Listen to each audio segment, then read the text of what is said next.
influencing pop culture, politics, and everything in between, taking you ringside as we discuss the crazy world that is professional wrestling. This is Going Ringside. Hello there, welcome to Going Ringside. I'm your host, Scott Johnson, and I'm excited for you to join us for this episode because we're releasing an interview I've been sitting on for a little while now with big, sexy Kevin Nash. I was so excited to bring this to you. Kevin Nash, a guy who has remained relevant in 4 separate decades, maybe 5, I'm not sure, in pro wrestling. He started out, of course, as WWE champ, WWF at the time, back in the mid-90s. Then, of course, we were coming up on the 30th anniversary of the formation of the NWO alongside Hollywood Hogan, Scott Hall, and eventually so many more joined the faction. But Kevin Nash, I sat down with at River City Wrestling Con a few months back alongside friend of the show, Simon Says, to talk about just so much in his career. And I started asking him, you'll notice, like, hey, tell me about this thing that happened 30 years ago. He turns to me like, do you think I remember that stuff? But it's a lot of fun. We sit down with Big Sexy, who it remains relevant to this day, decades after the formation of the NWO. So let's get to it without further ado. Here's Big Sexy. Here is Kevin Nash. Just wanted to welcome everybody to the Leprechaun Convention. Oh, come on! What the Come on. I just want to start with this. You won't remember this. Thank you, pal. I met you, Kevin Nash, in 2005 when I first broke into the wrestling business doing security and ring crew for TNA. And back then, you gave me a nickname. You called me Vinny Roo because I looked like the offspring that got left behind of Vince Russo. And that name has never left me all these years later. And here we are, 20 years later, and the first words out of Kevin Nash's mouth are making fun of my jacket. But there was a guy on the ring crew that had white hair. He was 20-something years old, and you were mystified at the fact that this guy was completely white at 22 years old on the ring crew. Good time. He was not related to you, though. It was no, because you did ask him, do you got a little Nash in you? Would you like some?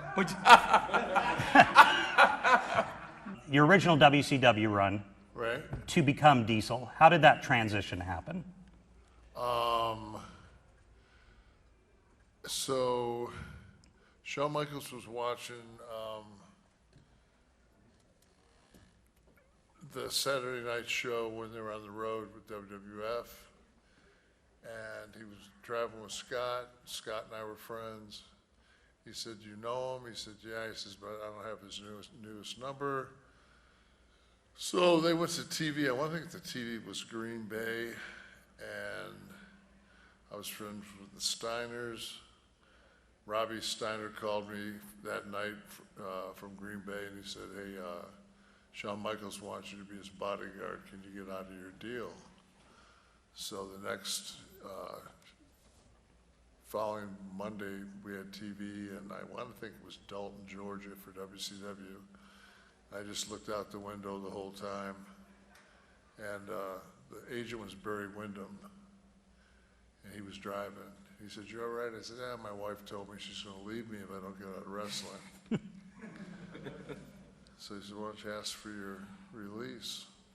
So I got back from TV and went up to CNN, walked in Ole Anderson's office. I said, "Can I get my release?" I had the paperwork, and I laid the paperwork in front of me. In front of him, he never looked up and signed off. Wow. I took the paperwork, walked over. Thanks, man. And asked Brenda, who was working in the office, I said, "How do I send a fax?" And I faxed J.J. Dillon my release from WCW, and then started, I think it was June 6th. I started June 6th, 1993 as Diesel.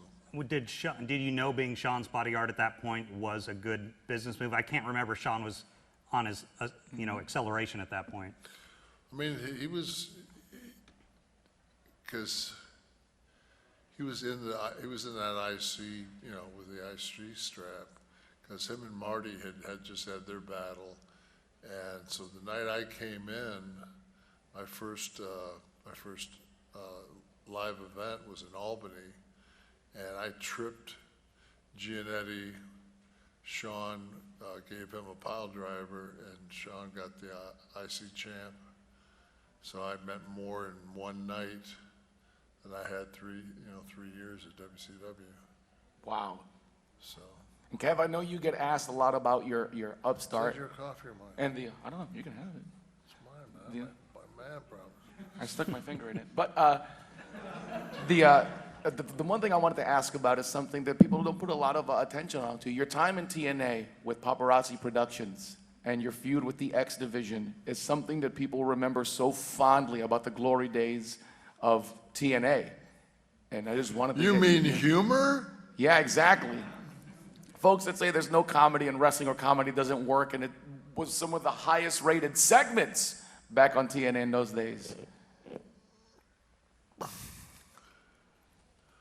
I actually have a clue. I mean, you know, I'm pretty.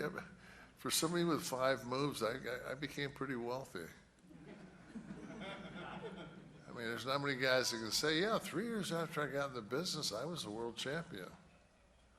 But it's because of that it's so mystifying. A lot of other people might assume that someone that's been a world champion, that's been in such prominent spots, hey, we're going to put you with these X Division guys to do funny stuff with them.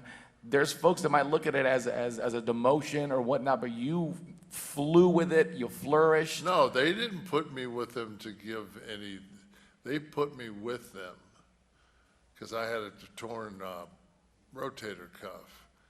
And I sat with Jeremy Borash, and we said, hey, why don't we just do our own, because they had no personality. All the guys had moves, they had no personality.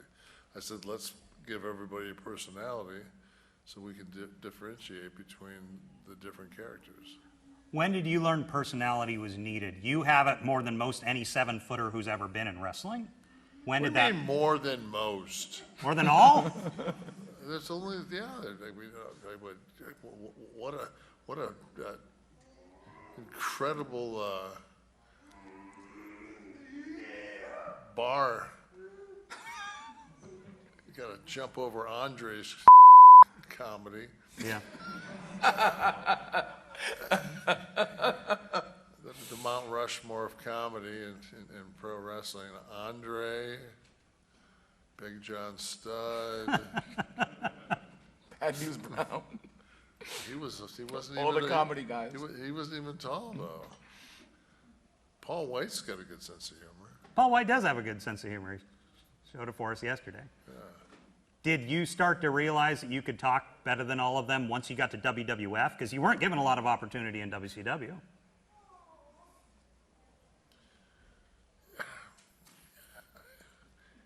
I mean, I don't know. I don't remember driving here today. You don't remember driving here today?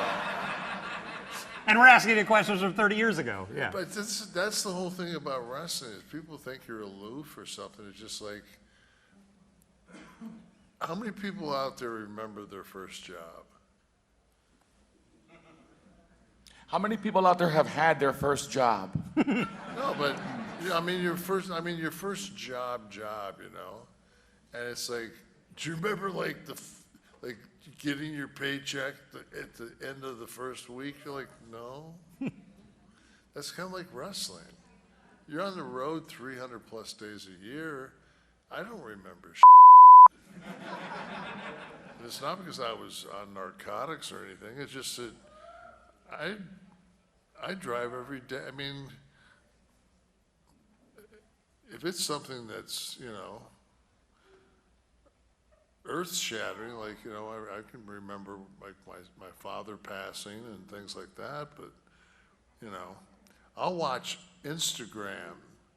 I'll watch 2-minute tapes of me winning the WCW world title with a chair shot, a guitar shot, Booker T getting power bombed, and I'm like, I don't remember. And I win. I leave the ring with the championship belt, and I'm like, I don't remember that match. And I only won it for 5 times there, so it wasn't like there was a bunch of times. It was like, there was only 5 times, so just like. Kev, do you have any memories of your title win against Bob Backlund? Yes, You do remember that? I do remember that. That was it was only 8 seconds. 8 seconds. Anybody can remember that. No, but that was one of those things that was, memorable. The first time, especially in Madison Square Garden. So the story is, I had been the Intercontinental Champion, and I'd lost it back to Scott at SummerSlam, and we went on a European trip, and I was wrestling in a singles match with Rikishi. And when you're talking about a European trip, we're talking like 23 days on buses. And like 6 of the days, somewhere in the middle, the air conditioning cut out on the babyface bus. So it was just miserable. So we're sitting on the bus playing cards in our underwear. And I was like, not opening match, but like the next match. And I didn't know what they were going to do with me. So I just decided I would just maybe drink beers on the way to each town. So I drank beers on the way to each town, and one of the, it was Bundy, it was King Kong Bundy. I was walking up to the front to get beers for the guys in the back, and he put his foot on the refrigerator. He said, "I think you've had enough, big man." I said, "Man, you better move your foot or you're gonna lose it." And I thought, I know that the agents, I want to drink this coffee so bad, but it's Starbucks, so it's like lava.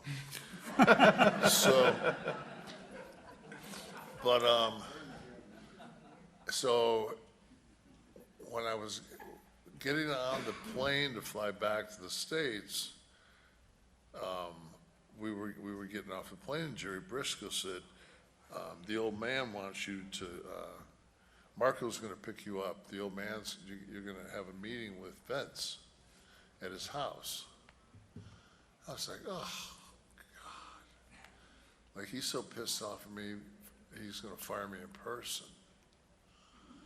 So I go to his house, and, we've been flying all night, and this is WWF. This means nobody flies first class. I flew to India with Yoko on one side of me and Taker on the other. How's that physically possible? You just do it. Drink as much as you can. And then we got, it was just brutal. It was just such a bad existence. And so I was waiting on Vince, and eventually I fell asleep on his couch. Oh my God. And he kicks me, and he says, "Make yourself at home, Nash." And I'm like, ah. So he says, "Come out by the pool." I'm waiting for him to, fire me. And he says, "Yeah, and then we're going to go to the Garden. We're going to put the belt on you." I said, "DIC again?" He goes, "No, the world title." I was like, "So I'm going to be the world champion?" He goes, "Yeah." He goes, "We're going to do it like whatever the record is." He goes, "I don't know if it's 8 or 7 seconds, but whatever it is, you're going to beat Backlund in the Garden." So I, got back in the limousine and went to LaGuardia, took a flight home. At the time, I was living in Phoenix, and got home and told my wife, I said, "They're going to make me world champion." She goes, "Yeah, I'll believe it when I see it." Well, that next road trip, I was the champ, so yay.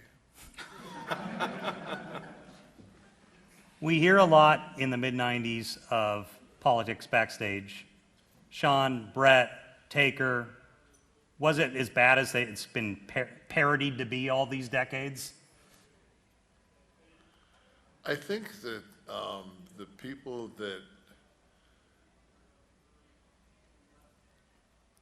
that talk about the politics and how bad they were are the people that didn't have a voice. You know, I mean, I never thought the politics were that bad. I just thought that was part of the business, because that's just kind of the way I was brought up in the business. I was always told, like, you know, you'd go someplace and all the boys were in the bar, and they'd be like, man, I don't feel like drinking tonight. And they'd be like, doesn't matter whether you feel like drinking or not, all the business is done in the bar. And that was the truth. So that was just the kind of way, and Vince loved the Shark Tank. Vince loved us all on each other's throat. So, I don't know, I don't ever remember, none of the guys ever came to blows, you know? So it was that bad of a situation, guys didn't come to blows. And I do want to open it up to questions. If anyone has one, we'd love to hear from you. Kevin, we picked someone from the crowd. As someone that's such a prolific talker, we talked about your aptitude for the personality, the charisma aspect. You have your podcast, Click This. If they offered you right now to come in and talk for someone and be someone's mouthpiece or representative, would you take them up on it? No, No? Why is that? because it's a job. You don't work for them. I mean, that's at least 2 days a week, probably 3 with travel. My wife's been sitting at home for 30 years waiting on me to be home. I'm home. No. Like, no, I don't want a job. I don't need a job. I couldn't spend, if I went out, if I was actually a spendthrift, I just went out and just bought crap, I couldn't go through the money I have. It's just, there's no reason for me to be on the road. We do have a young person in the second row with a question. What was your favorite memory from the NWO? Favorite memory from the NWO? Probably the night that Hogan came down, the first night in Daytona Beach, when they threw the garbage in and we punched the guy. Did you know it was going to be that brutal, the fan reaction? No, at that point, like, kayfabe was kind of dead, to a degree, and we thought we killed it with that curtain call, and it was one of those things where it was like a normal wrestling crowd at the beginning of that situation. And then as they started throwing stuff, they got quiet, but they kept throwing stuff. That's when you realize that you look around, you're like, man, there's 12,000 people in here, but there's 3 security guards. like we'll die. And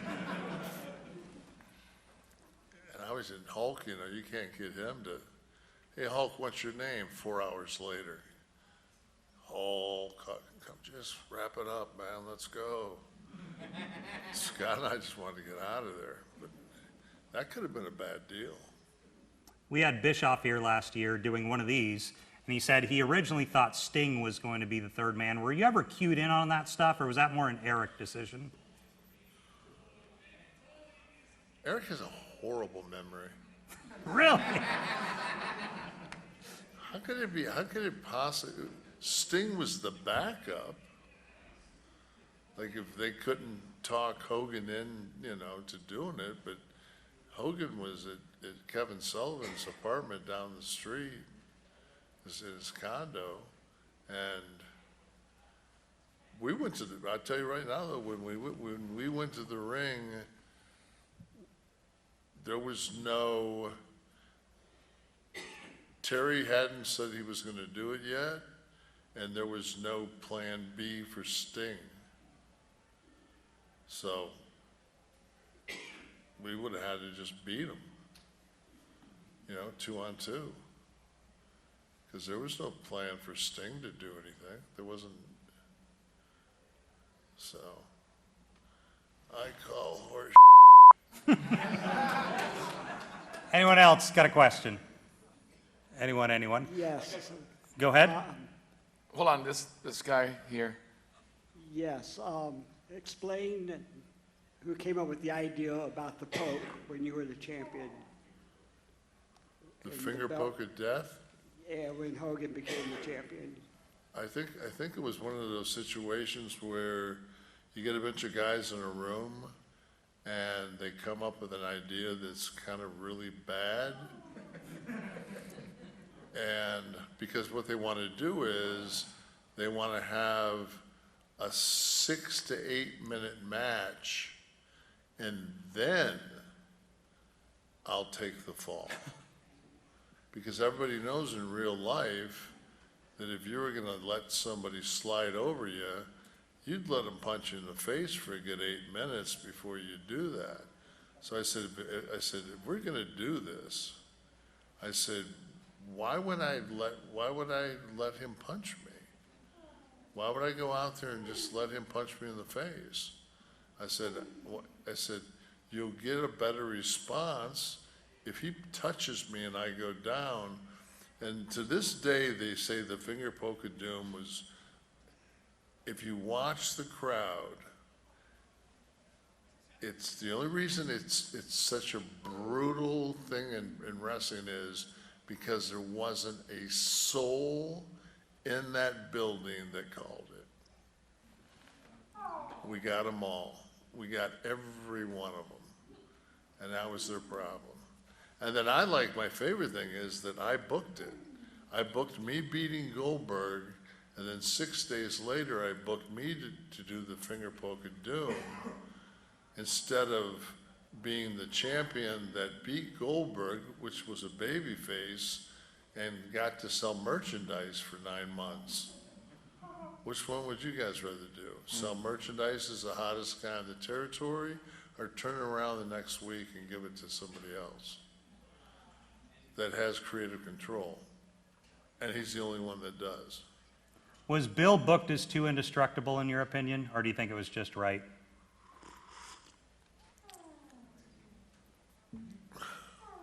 I think what they should have done is Bill should have been, the night he wrestled me, he should have been 62-0. He shouldn't have been 179 or whatever. You can't be 3-0 on Monday Nitro and then the following Nitro be 22-0 when there's only been 4 days that we wrestled in between. And it Yeah, just- Goldberg had the most hectic schedule of anybody if he was working that many matches in between. And Scott and I were the guys that contractually were booked for the most dates. So, I mean, it was just like, I just thought I thought it was stupid. It's pro wrestling. You get to do the narrative, and it's like, and then on top of all that, there was a kid. He was Eric Watts's partner on that Techno Team. Techno Team 2000. Whatever that kid's name was, he beat Goldberg on a TV match that was dark before Goldberg ever got going. So yeah, he wasn't undefeated. So I don't know. Any questions? Who has the mic? Go ahead, Right there. Bud. Go ahead with the mic. Who was your favorite person to wrestle? Favorite person to wrestle? Favorite person to wrestle. I mean, any of the guys that were like I mean, that whole, you have to realize that I was blessed to, on any given night, be in the ring with a Hall of Famer. So whether it was Savage or, I mean, I liked working with all those guys. Scott Hall, HBK, X-Pac, Triple H, Bret Hart, Undertaker. Like, we didn't have a bad hand on our roster, so everybody was great to work with. I thought personally I had really good chemistry with Bret. It took Sean and I to get the chemistry because we were too much alike. But once we found it, especially towards the end, like at Omaha, that was, but I had great chemistry with Scott Hall.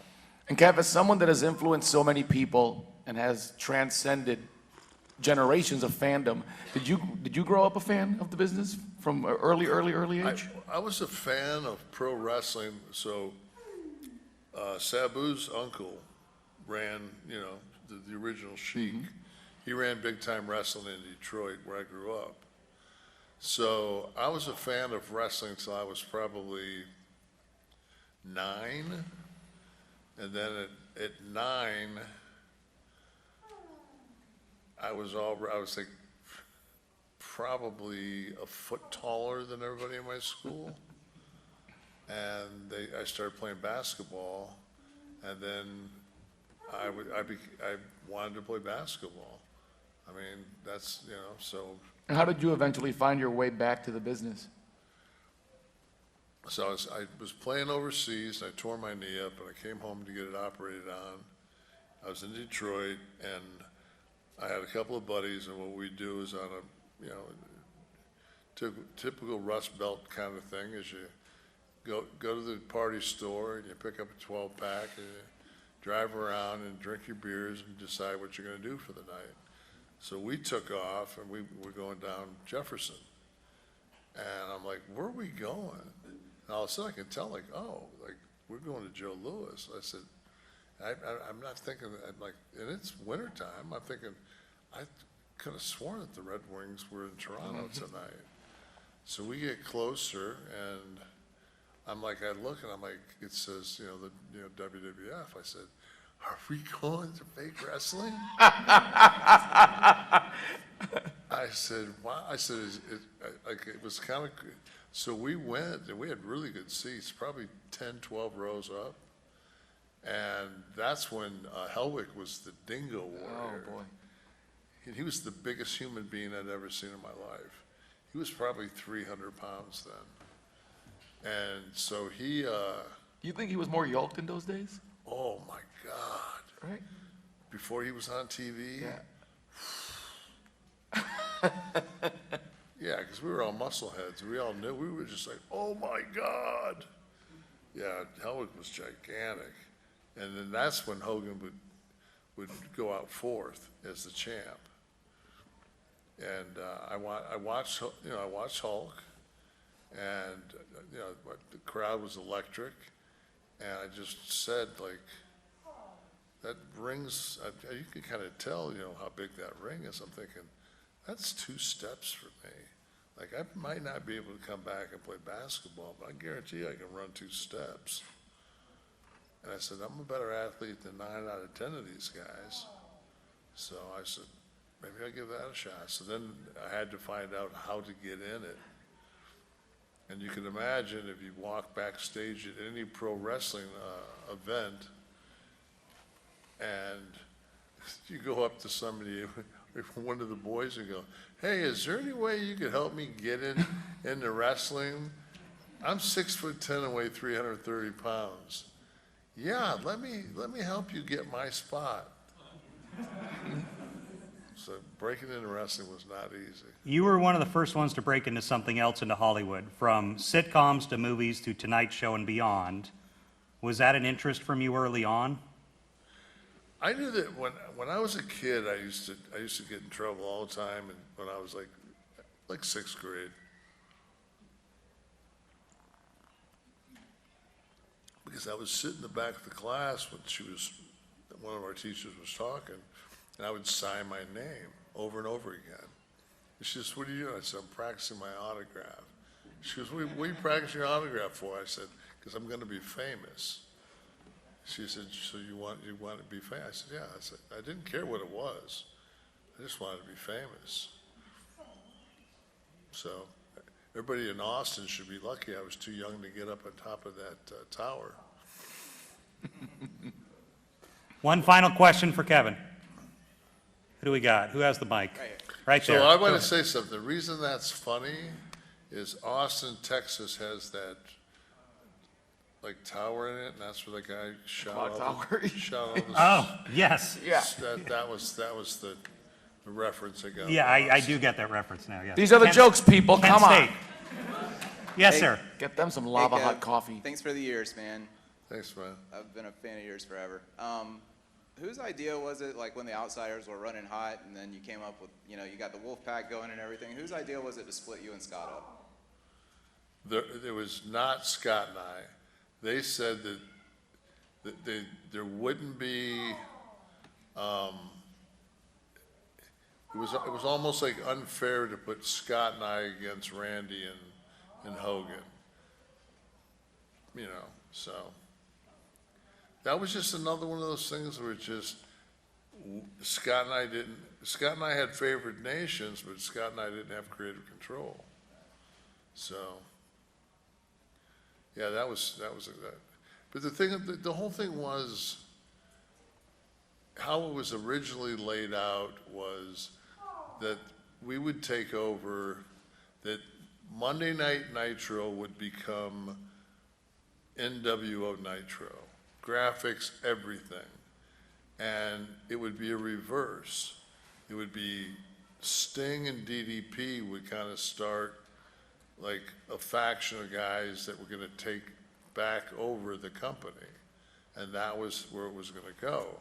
But if you never have the Wolfpack versus the Hollywood, if you never have the Civil War in the first place, that's lost. So, and at the same time, they were giving Eric so much crap. Like I was very close to Eric and was with him, working with him, going over stuff, and people that were telling Eric from the other tower, that was another thing.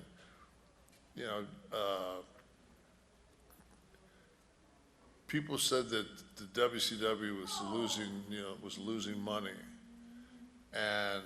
but the way that the accounting was rigged was, you can look back at nowadays. If you look back at an old pay-per-view, especially during the NWO days, it says produced by Turner Home Entertainment.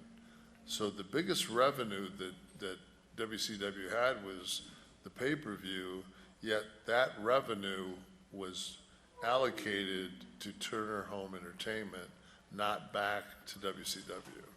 So we were set up to be just, a loss. So. Well, Kevin Nash, can we get a round of applause? Yay! Well, once again, thanks to Simon Says helping me out there with that panel discussion at River City Wrestling Con, who made this all possible. Thanks to Big Sexy Kevin Nash for joining us, and so happy we could bring it back to you. Once again, if you're watching this, make sure you click subscribe on our YouTube channel, youtube.com/@GoingRingside. We need all the support we can get so we can keep bringing you these interviews. I'm Scott Johnson. We'll see you back here next time on Going Ringside. This has been Going Ringside with The Local Station, brought to you every Wednesday on your favorite podcast player, on News4Jax Plus, as well as the News4Jax YouTube channel.